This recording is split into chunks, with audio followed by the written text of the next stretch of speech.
Ready, start. I am glad to know that Kerala has launched a massive decentralization drive to break this impasse. Effective decentralization will meet the challenges of development. I am sure the unique People's Planning campaign in your state has addressed this issue. Increase in agricultural production and productivity by better use of local resources, halting environmental degradation through local action, improvement in delivery of services through local control, and higher investment in priority areas through reduced leakages and the mobilization of local resources are the fruits of decentralization. Decentralization transfers power to the people. It enlarges democracy by increasing the participation of the people.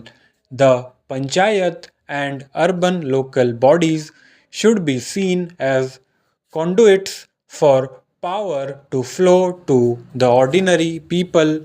They should not be seen as power centers but as trustees of the people, as agencies of public service, and as instruments of face to face democracy. For decentralization to be effective, it has to be free from corruption, nepotism, and patronage. This can be done only if there is scope for genuine people's participation. Control from below is the best check against possible abuse of power by local authorities. The word participation is often used very loosely. One has to be very clear about what is used very loosely, and there can be pseudo participation where people are got together only for the sake of official record. There can be manipulative participation where people are collected for attainment of ulterior motives. Genuine participation involves not merely giving a voice or the freedom to air opinions, grievances, and demands.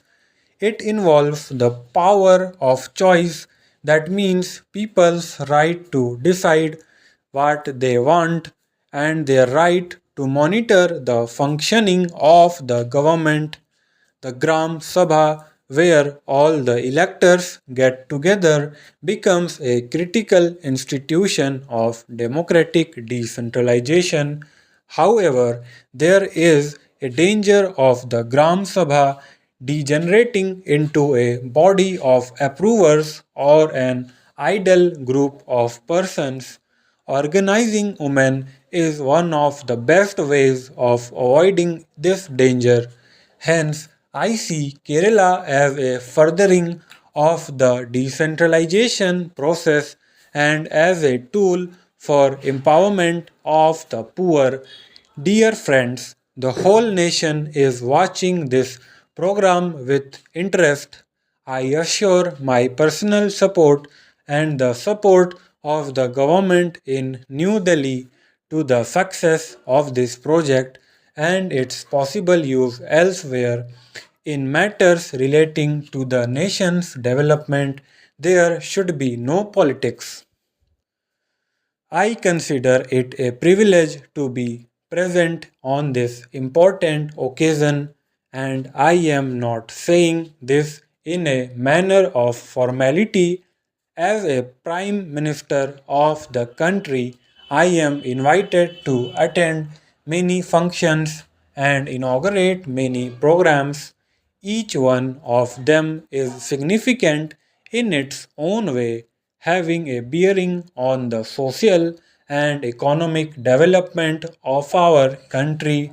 But Some programs carry a greater emotional content in them and give us a deeper sense of personal satisfaction. This is because any degree of success in these programs directly transforms itself into smile on a child's face, happiness in a suffering family, and a sense of accomplishment in the community. Today's program is one of them as I inaugurate the National Pilot Project for Early Intervention to prepare the mentally challenged persons to integrate with family and community. My heart is filled with a gratifying belief. It is the belief that here is a good deed where the government can indeed show that it has the ability to make a difference in the lives of the most neglected and marginalized section of our society. Independent India has seen many distortions in the development process, resulting in different kinds of inequalities in our society. These inequalities have pushed the poor and several other sections of our population to the margins of our national life.